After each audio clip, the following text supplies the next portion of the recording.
Kumusta kayong lahat mga taga-subaybay? Marami kasing nagtatanong, bakit daw mas mahaba ang buhay ng mga sinaunang tao kaysa sa ngayon? E di itanong ninyo sa mga ninuno ninyo. Alam niyo mga kaibigan, noong araw, ang kinakain ay gulay at prutas.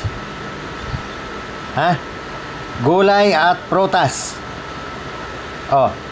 Bakit kanyo sabi ninyo maiksi na ang buhay ngayon ng mga tao? Alam ninyo, ngayon, ano na bang kinakain ngayon ng tao? Halos lahat artificial na. Nung araw, isda. Gulay. Sinabawan na isda lang.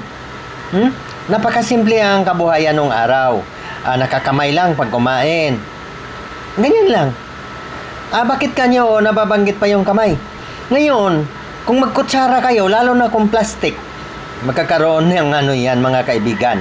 Alam niyo ang bagay na plastic, pag napunta yan sa mainit na bagay, kumakain kayo, magkakaroon ng problema yan. Di ko naman sinisira yung mga pabrika.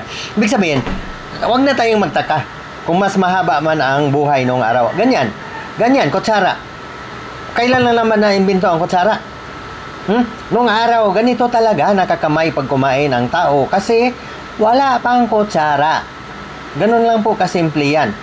Wala kang mabibili na anumang mga pagkain na ano bang tawag nito? Artificial.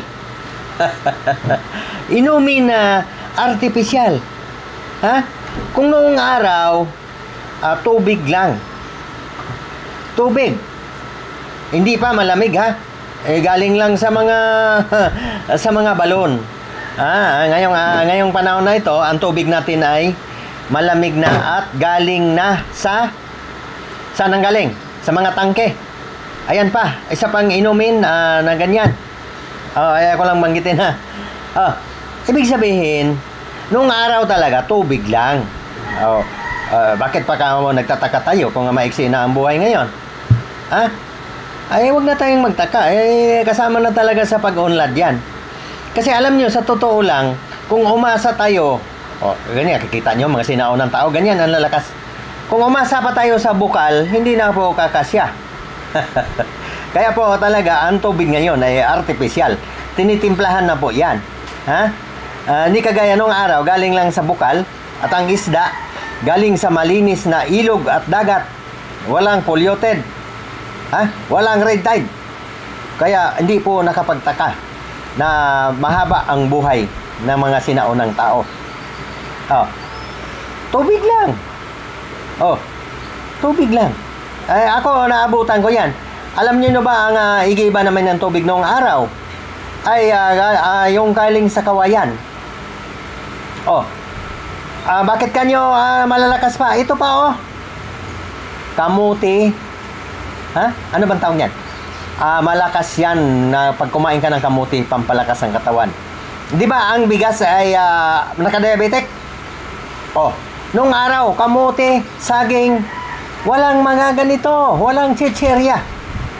Huwag na tayong magtaka kung mixi ang buhay ngayon. Ibig sabihin mga kaibigan, pwede naman natin ibalik yan, mga sinaunang pagkain. I-balance lang natin, kaya natin yan.